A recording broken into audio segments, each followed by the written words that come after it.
bringing a jet to market is proportional to the size of the aircraft. So the bigger the airplane, the larger the development expense and the testing expense. The most interesting question I got was, does that fly in space?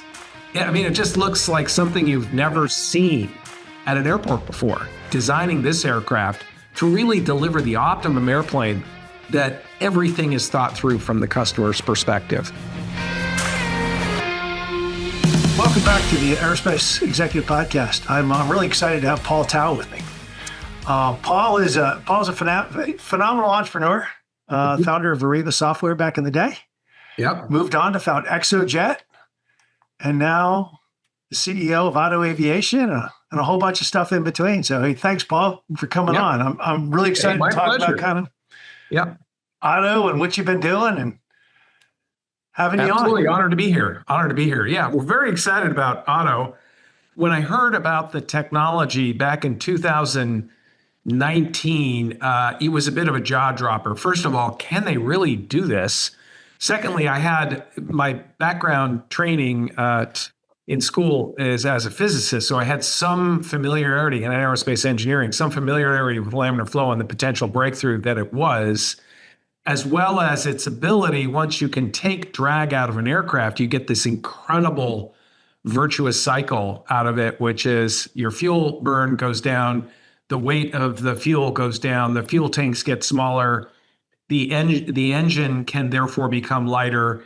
That recycles, and the aircraft eventually becomes lighter. Then you mix the lower drag with a lighter weight airplane and lighter weight engines, and you get yet another after booster in terms of fuel efficiency. So a 30% drag reduction really ends up being closer to a 50% fuel burn reduction after that recycling is done on a new aircraft program. So that was just, we haven't seen that kind of a breakthrough in jets since the 707. I mean, the Boeing 707, the biggest breakthrough in terms of fuel efficiency was really the invention of the high bypass turbofan engine in the 1970s. And that was sort of back then, a 35 to 40% breakthrough in fuel efficiency. This is a 50%er, and that just hasn't come around in the last 50 years, which is really exciting. It's interesting. So Otto came on my radar screen. If you ever read The War Zone,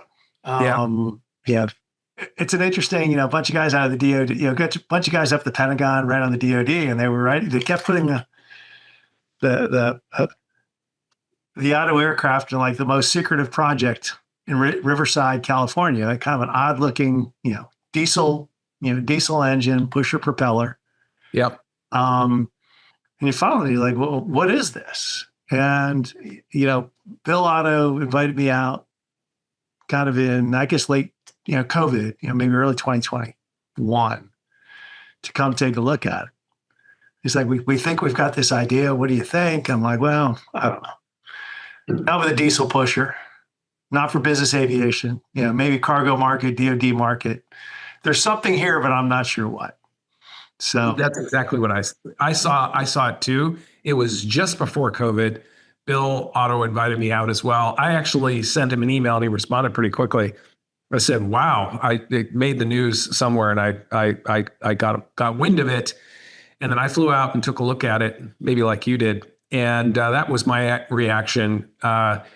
Very novel aircraft. Obviously, they're really pushing the efficiency, and a pusher prop and a diesel engine, very, very, very efficient. But people also want safety, security, and speed. So they want two engines.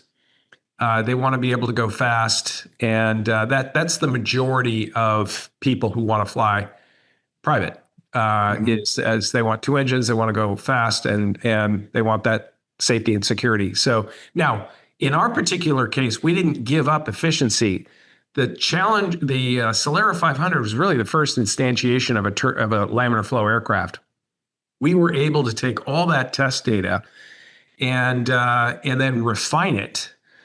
In fact, we could use that test data. We actually started building our own computational fluid dynamics code, because there is no code that can accurately predict laminar flow.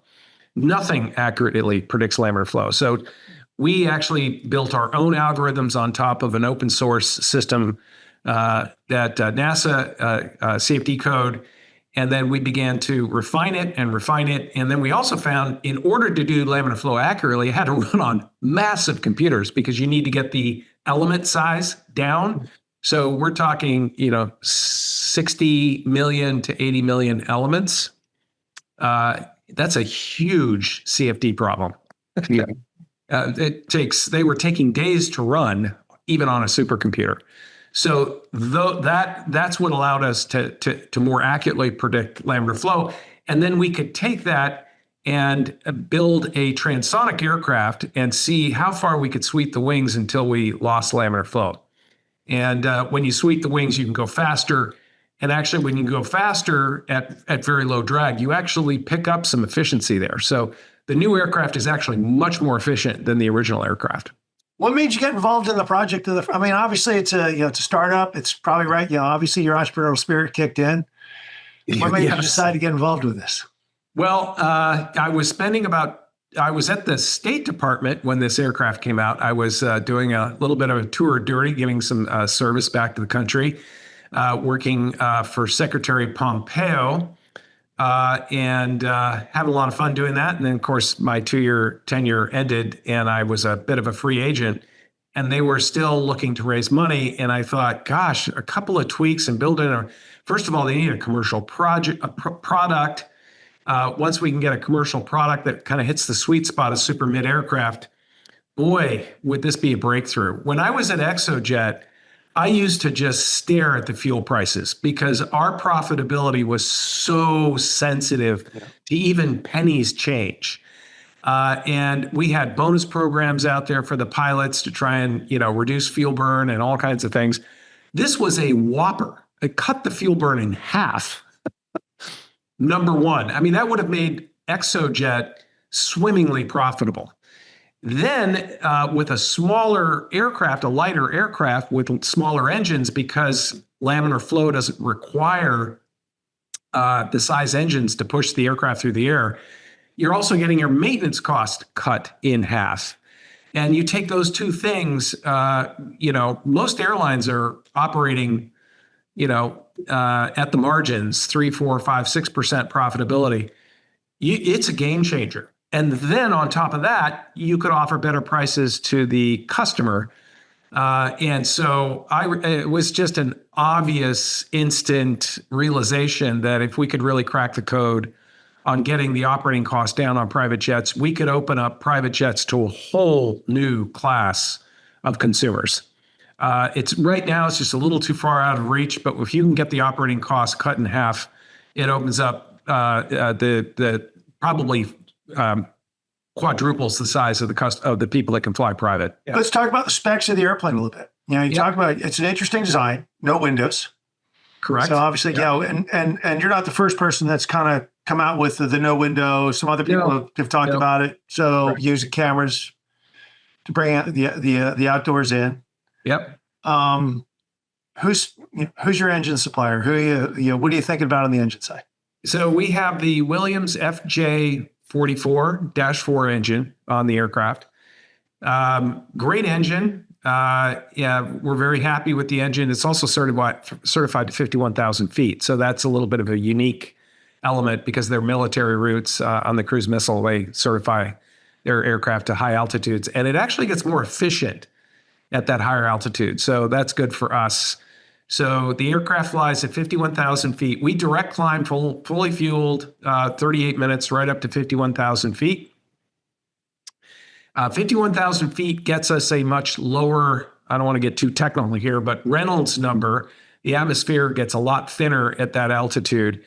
And that makes for a much more efficient laminar flow wing. So one of the interesting things about laminar flow aircraft is that it changes everything, where the aircraft optimally flies, how the wing is constructed, what kind of flaps you put on the wing, what you do with the fuselage.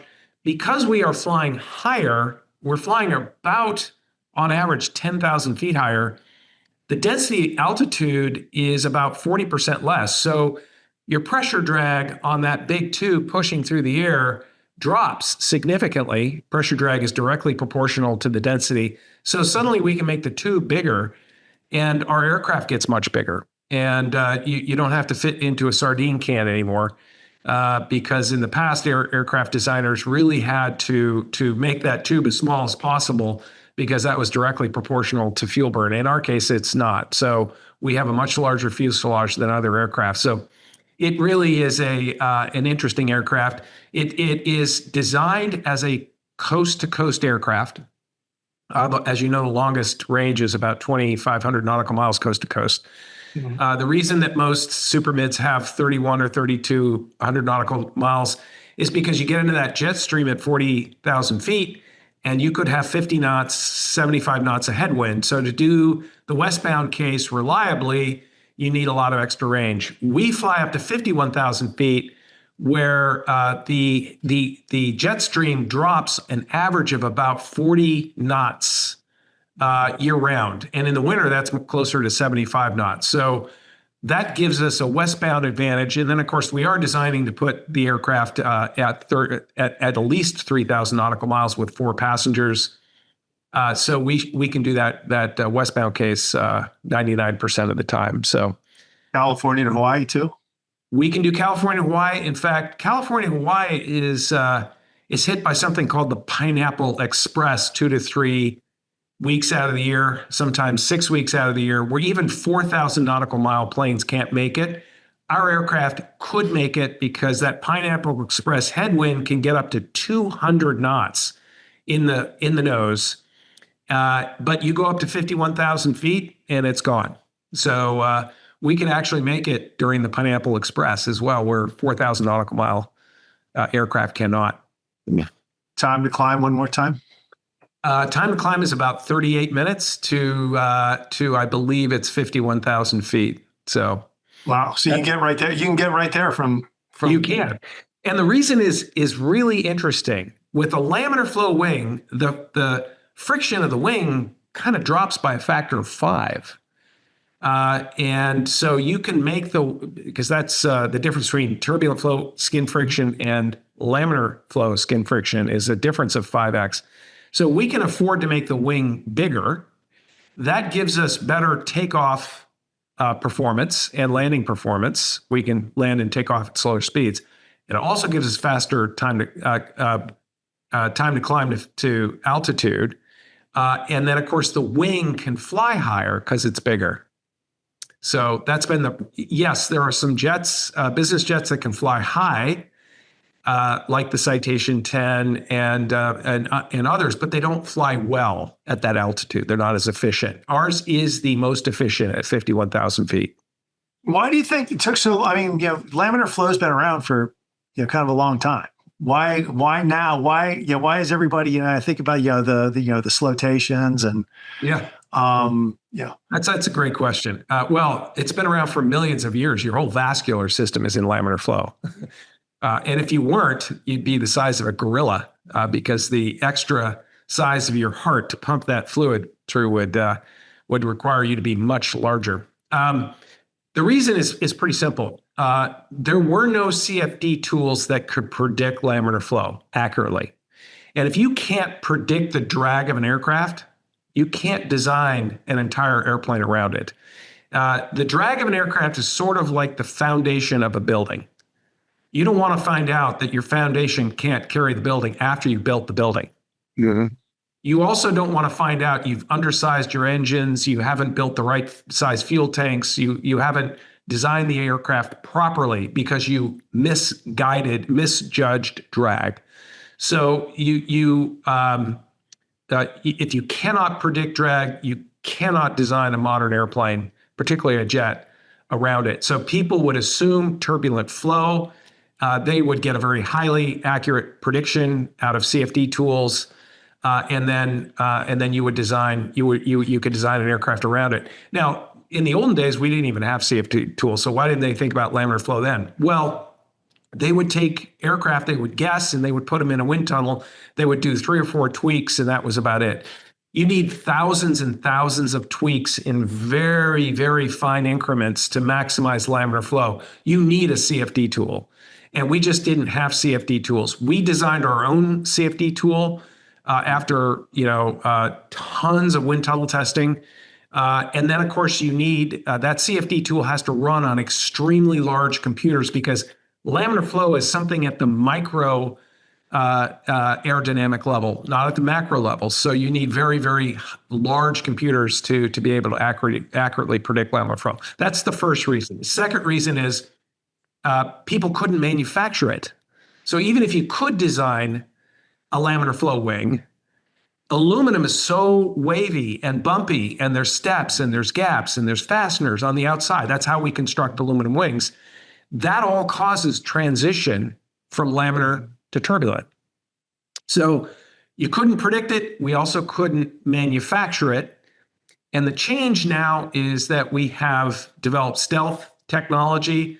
Those manufacturing techniques allow us to build very smooth surfaces on the outside of the aircraft for the purpose of evading radar, but it also allows us to maintain laminar flow. And then the final reason was you couldn't rely on it.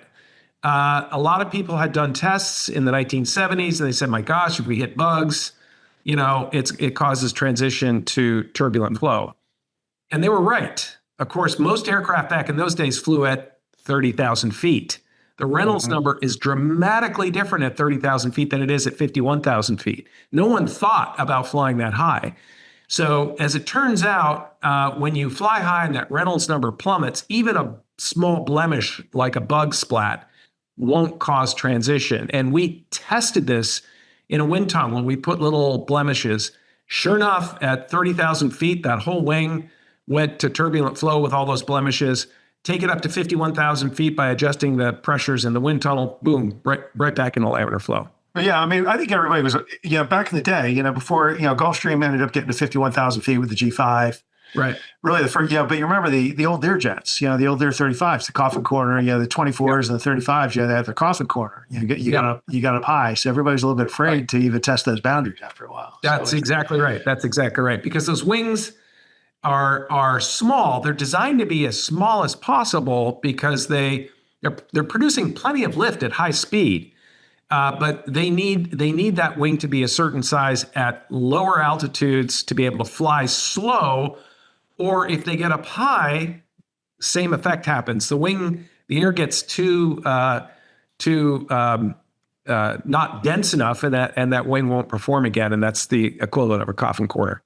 What you talk about manufacturing now? Bringing a jet to market, it's expensive. It's very expensive. Boom Supersonic is trying to do it. You have a couple. You've got Jet Zero. They're in the process.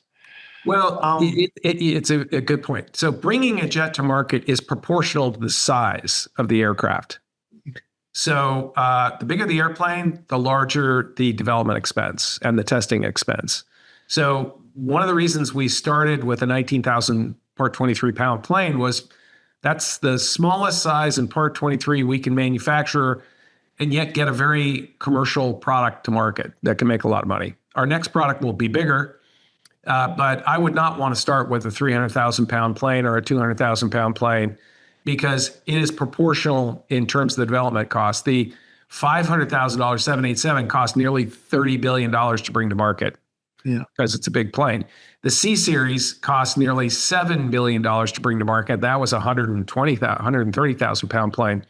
Ours is 1/10 that size. So, but there's still a lot of things you have to do. So it's $1 billion effort for sure. Are you guys raising the money? Risk share. Obviously, you're bringing in some manufacturing partners. You got Williams engines on there. Are they helping you with the development, or is it all private funding? Yeah, they are, because they're giving us an engine.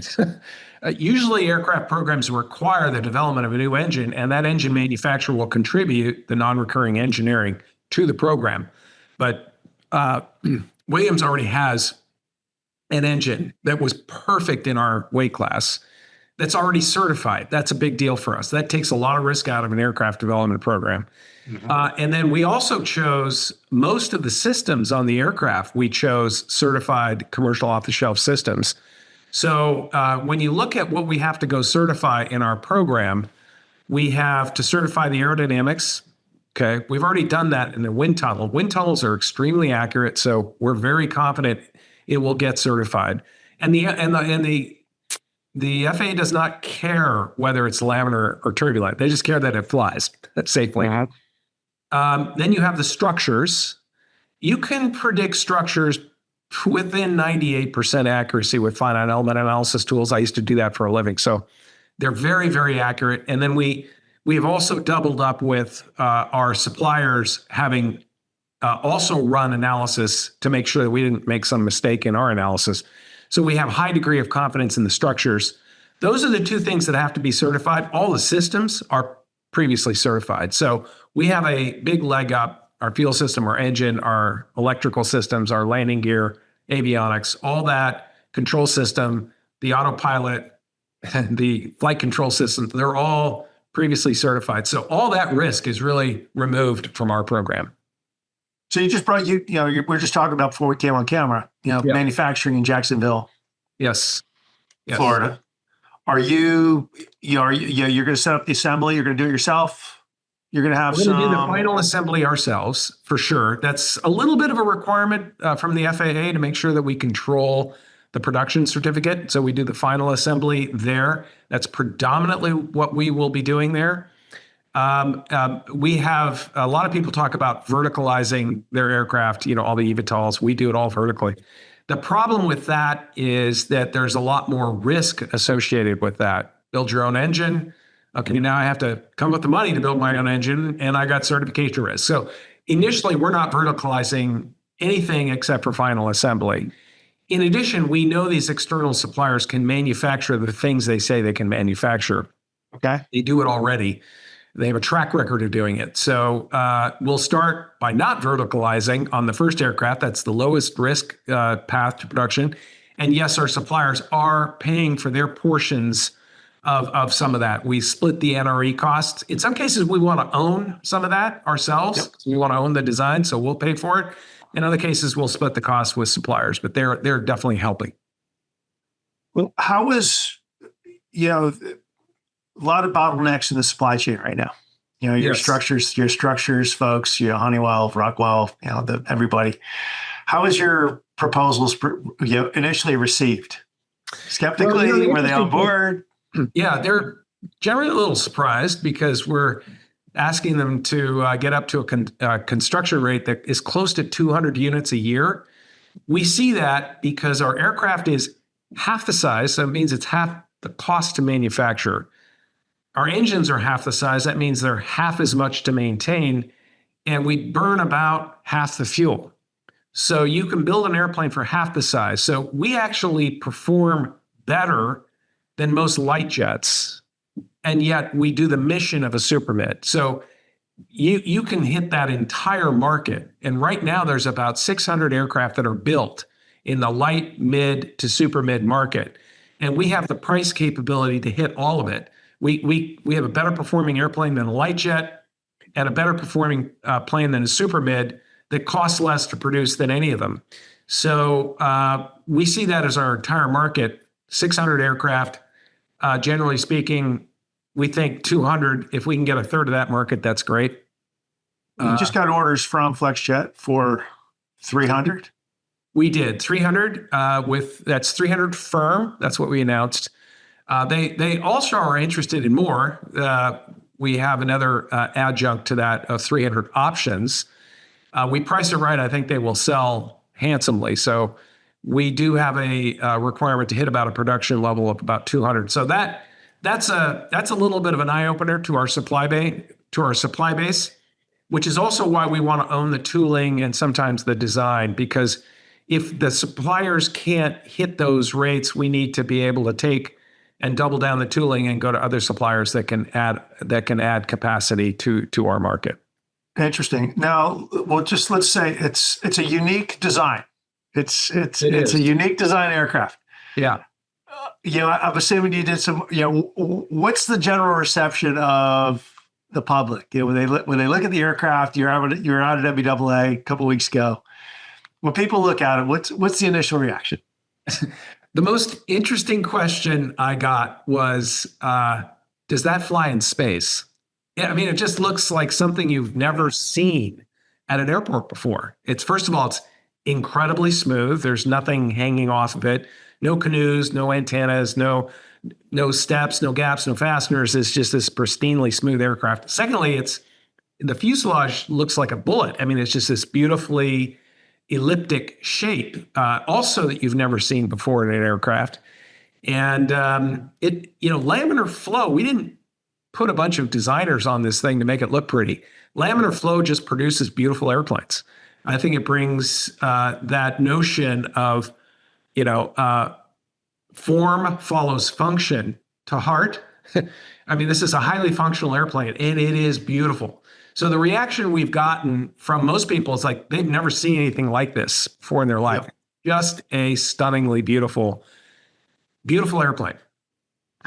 The FlexJet, it was, the FlexJet paint job looked really good. I mean, I was like, yeah, wow, this is a whole lot different than what I saw in the hangar in Riverside 5 years ago. So certification by when? What's your realistic time frame? So our first flight is 2027. Okay. We've completed design. The current design has gone through all its testing and finished what's called PDR. There are a few little hanging chads on that, but officially it's done in January. 90% of it's done now. Then you construct the aircraft, put it together, and we fly it in 2027. After first flight in Part 23, most aircraft take 27 to 33 months to certify. Okay. And because a lot of our aircraft is already certified, we think it'll be pretty straightforward certification. So we're planning, believe it or not, in our roadmap, we're planning 36 months because we're a little more conservative. We're also, instead of planning the typical 3 airplanes, we're planning 4. So we expect certification in 29 or 30, somewhere in that time. I think we're officially saying 2030. But we're actually going to start producing the airplane at the beginning of 2029. And hoping that we have a batch of aircraft that we can ship immediately once it's certified. So interesting. Yeah, so 2030, 31 is kind of when you expect customer deliveries. Yeah, to start. Exactly. As soon as it's certified, if we could hit the sooner or the quicker certification schedule, that would be great. But we're a little bit conservative here. We don't want to miss our targets.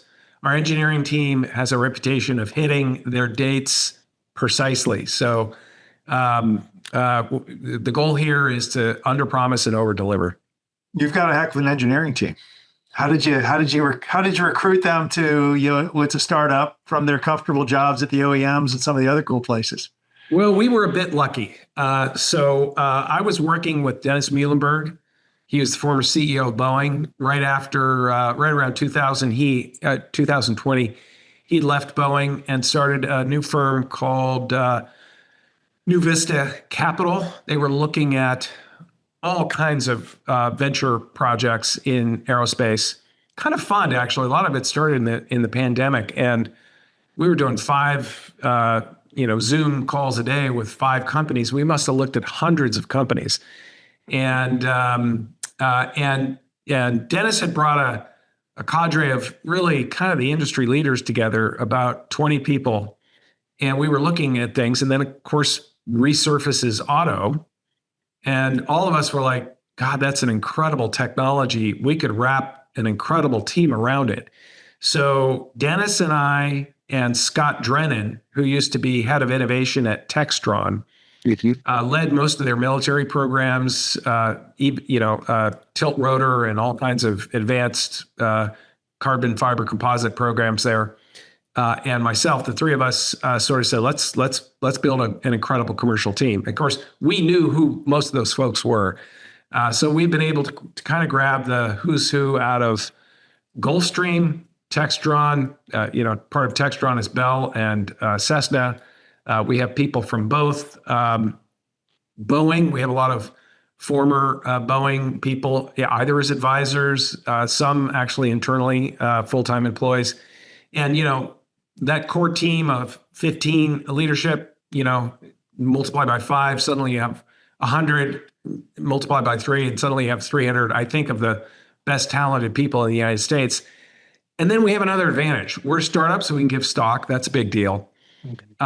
And most people who went to get their aerospace degrees, PhDs, all that kind of stuff, They like to design airplanes. Mhm. The United States has not designed a clean sheet jet in 10 years.